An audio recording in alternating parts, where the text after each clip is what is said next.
we continue with another example in which we apply Bernoulli's equation. Bernoulli's equation, as we know, is P plus half B square plus rho G H. H is the height or the distance between the 2 points where the flow field is being observed. So sometimes it is denoted by H, the height, sometimes the Y. Still, it reflects the height and it's in the vertical direction. And this has to be constant. So that is the main principle, and in which these three things are the pressure, and the pressure has the dimensions of newtons per meter square. They can also be written as newtons into m minus cube, which means we have deliberately written in this way so that we can write it as joules per meter cube. So we are trying to equate the pressure terms in terms of energy units. So this is therefore known as then the pressure energy. Then we have the other term, the middle term is half or times rho times V square. Rho is the density of the fluid under consideration. We substitute their dimensions. So half is a constant, it has no dimension. Rho has its density, has its dimensions, and the velocity is distance covered per unit square.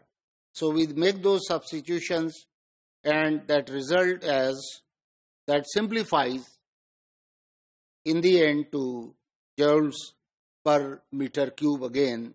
So we are trying to represent velocity units in terms of its dimensions, in terms of energy. And this is sometimes therefore known as kinematic energy.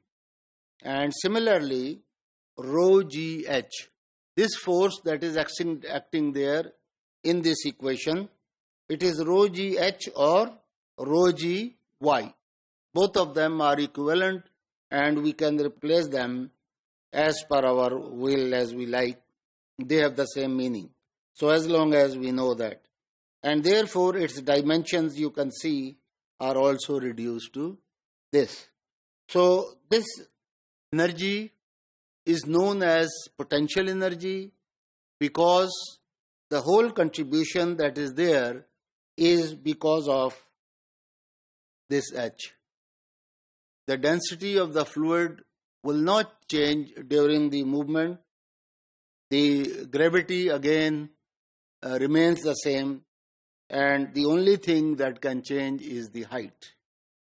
So due to that, this energy term is known as potential energy.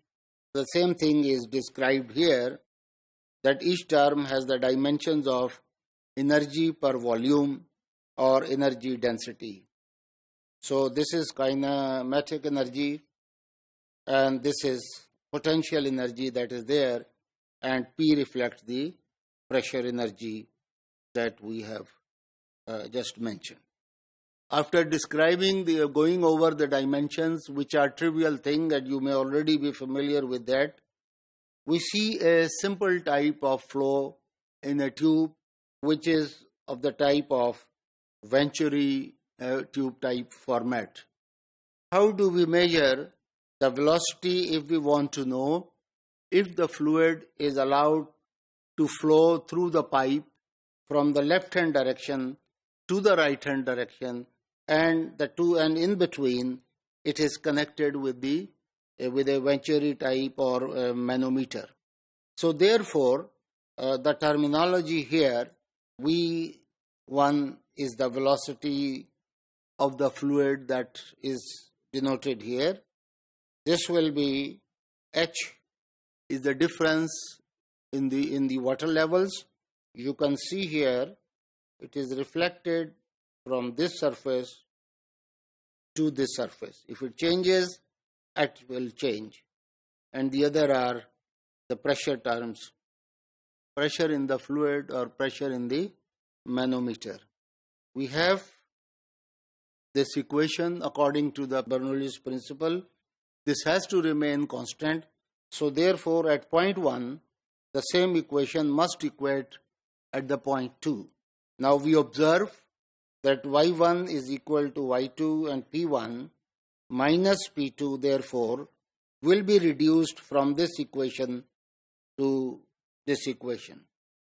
And when we solve it further, we have P1 minus P2 is equal to density of the fluid in the manometer times GH, and by the mass is conserved, so therefore area of the cross section of the pipe into the velocity, so that the total quantity of the fluid that is there at point 1 must be equal to point 2, and from this we obtain that V2 turns out to be this equation. So therefore density in the manometer times GH, that is this term, can be written as what we see on the right hand side of the equation. And from this simple algebra, and we work out that the velocity is this term. So the question was, how do you find the velocity in the flow field in the pipe? And it's a simple application of Bernoulli's equation from which we derive this, and for a particular pipe, its area of cross section, the density of the fluid and so on, of course, will be known. And so this is what we get, and we can determine the velocity, the speed with which the fluid will flow between the pipes.